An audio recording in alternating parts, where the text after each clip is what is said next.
Seja muito bem-vindo ao meu canal, eu sou Andréa Maciel, esse é o espaço onde eu falo sobre a medicina chinesa. Eu sou nutricionista, trabalho com a MTC há muitos anos e quero te ajudar com gosto amargo na boca e outros tipos de gosto também.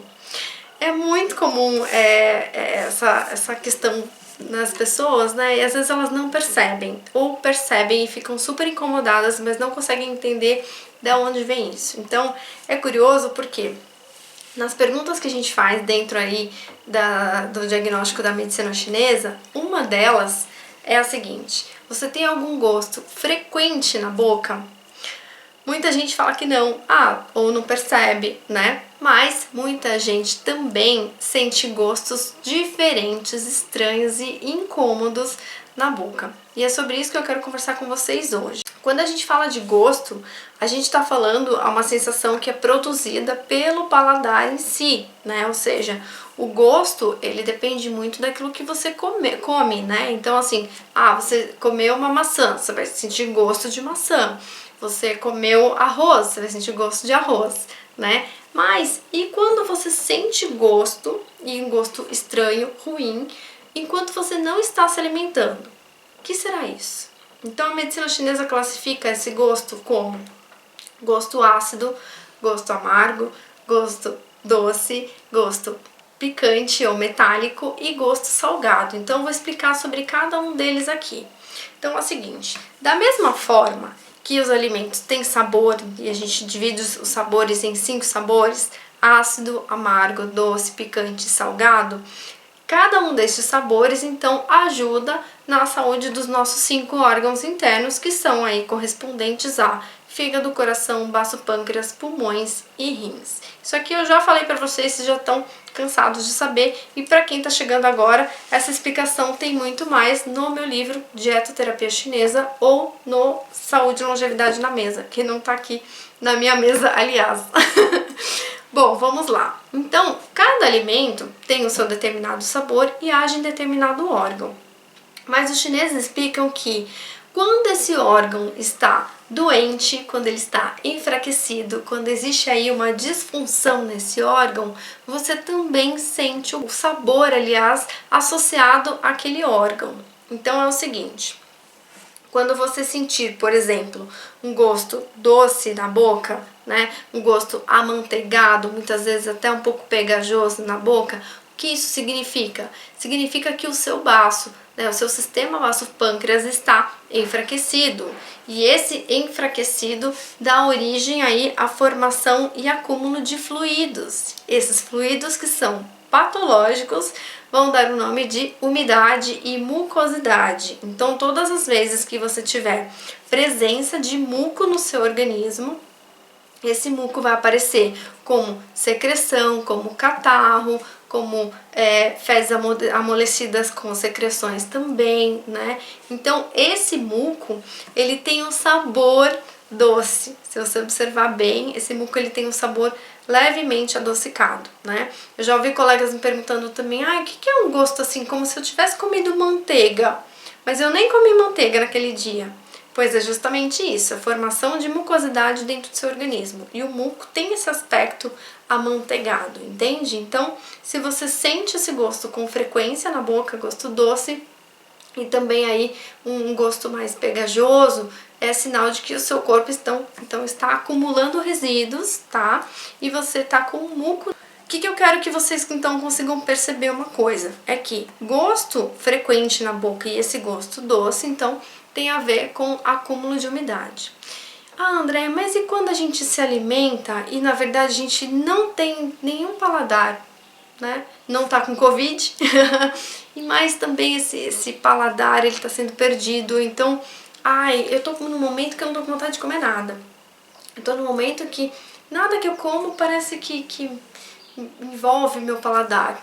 O que acontece, né? Então, assim, quando existe ausência de paladar ou até dificuldade para distinguir gostos dessa forma, também existe uma deficiência de baço. Então, a gente vai dizer que essa perda de apetite está relacionada à deficiência do tio do baço, que precisa também ser tratado, ou com alimentação, ou com fórmulas chinesas, ou com acupuntura também, né? Existem alimentos que abrem o apetite, por exemplo, como a maçã, ajuda bastante a abrir o apetite. Mas uma questão importante também para a gente conversar aqui é que muitas vezes não é um único alimento que vai resolver essa história. A gente tem que entender qual que é a necessidade para que a gente possa então reorganizar a nossa alimentação, né, recebendo aí uma orientação nutricional adequada e personalizada. Outro gosto que é muito frequente na boca das pessoas é o gosto amargo. André, a pessoa me diz assim, sempre que mais tarde depois que eu como, eu fico com gosto amargo na boca, independente do alimento que eu comi. Pois é, esse gosto amargo na boca, ele tem um gosto de queimado. O queimado tem a ver com o elemento fogo, né? Então aí tem calor ou tem fogo como fatores patogênicos dentro do seu organismo. E por que que existe esse fogo? Qual é a diferença de fogo e calor? Na situação de fogo interno, existe ausência de fluidos, então você fica com o corpo realmente muito seco, muita sede, né? Esse fogo ele resseca o organismo, então você tem sintomas de ressecamento, você tem fezes ressecadas, pele seca, né? Aquela lubrificação e hidratação, ela fica muito comprometida. Então essa pessoa acaba desenvolvendo aí esses sintomas aí de fogo. A gente fala que é fogo patogênico, né? Esse fogo patogênico, ele pode, se esse gosto amargo na boca permanece pelo dia todo, com frequência, ele fica constante, esse fogo tem a ver com a saúde do fígado. Agora, se esse fogo é só no período da manhã, tem a ver com a saúde do coração, que rege o sono e vai reger aí a noite. Andréa, mas como que eu sei as diferenças? Existem diferenças entre um e outro. Então, o fogo destinado, né? O fogo de fígado, ele muitas vezes vai acompanhar também dores de cabeça intensa, né? Traz esses sinais de ressecamento, mas ele traz sintomas então associados ao fígado, como cefaleias intensas, por exemplo. Já fogo de coração vai trazer inquietude mental, fala incessante, pode trazer aí uma grande indisponibilidade emocional também, então atrapalha muito a questão emocional e muitas vezes ele é gerado por desarmonias emocionais também, né? Então esse é o gosto amargo. Outro gosto que acomete muito a população é o gosto ácido, né? E o gosto ácido, na verdade, ele tem muito a ver com a desarmonia de fígado e estômago. Em especial, o estômago tem a função de maturar os alimentos, né? E aí, se você tem aí uma digestão difícil, tá demorando muito a digestão, parece que o alimento fica parado no estômago, isso aí é uma retenção de alimentos. Essa retenção do alimento, ela leva aí a um processo fermentativo. Essa fermentação, ela acaba gerando uma regurgitação ácida, né? E ela é muitas vezes agravada também pelo consumo de alimentos doces ou gordurosos. Então, isso tem a ver muito com a saúde do estômago. Aí você tem também uma alta secreção de ácido clorídrico, né?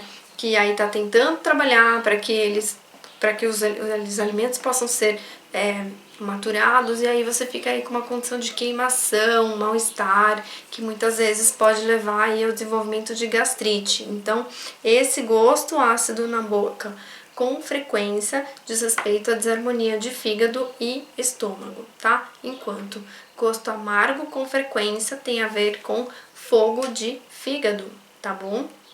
Então tem uma diferença entre um e outro, né? E outro sabor importante é o sabor picante, né? Dificilmente alguém tem sabor picante na boca, mas o que acontece é que um sabor que acaba surgindo muitas vezes é um gosto metálico. Então já ouvi de muitos pacientes, eu fico com gosto metálico na boca, parece que sei lá, eu comi uma colher, entende? Uma colher de aço, né? Fica aquela coisa metálica. Gosto metálico na boca tem a ver com calor no pulmão. Lembra que o pulmão é um órgão que precisa de hidratação e lubrificação. E aí, se os fluidos do pulmão começam a secar e a pessoa tem uma pneumonia, né, processos inflamatórios ou infecciosos aí acometendo a saúde do pulmão, ela desenvolve calor no pulmão. Esse calor no pulmão é o responsável por gerar um gosto metálico. O calor no pulmão, então, ele compromete os fluidos. Então, quando você tem calor no pulmão, você precisa de alimentos que geram fluidos, alimentos muito ricos em água, por exemplo. Então, hortaliças são ricas em água, alimentos cítricos também. Aumente a ingestão de água, aumente a ingestão de chá, aumente a ingestão de água de coco, por exemplo. Nada gelado, mas em temperatura ambiente. Tudo isso contribui com a hidratação e pode aí melhorar, então, o calor nos pulmões, tá? Responsável pelo gosto metálico na boca. Outro gosto que é muito comum as pessoas também sentirem é o gosto salgado. Então muita gente fala, eu fico com gosto frequentemente salgado, independente se eu comi algo com sal ou não. O sal, né, o sabor salgado, ele tem a característica de concentrar. Então, quando você come um alimento salgado, ele vai concentrar aquela energia. E aí o sabor salgado, o que acontece? O que ele está mostrando para você? Que ele está concentrado, tanto que se você tem acúmulo, né, se você come muito sal, você começa a reter líquido, você começa a ficar mais inchada, mais edemaciada, né?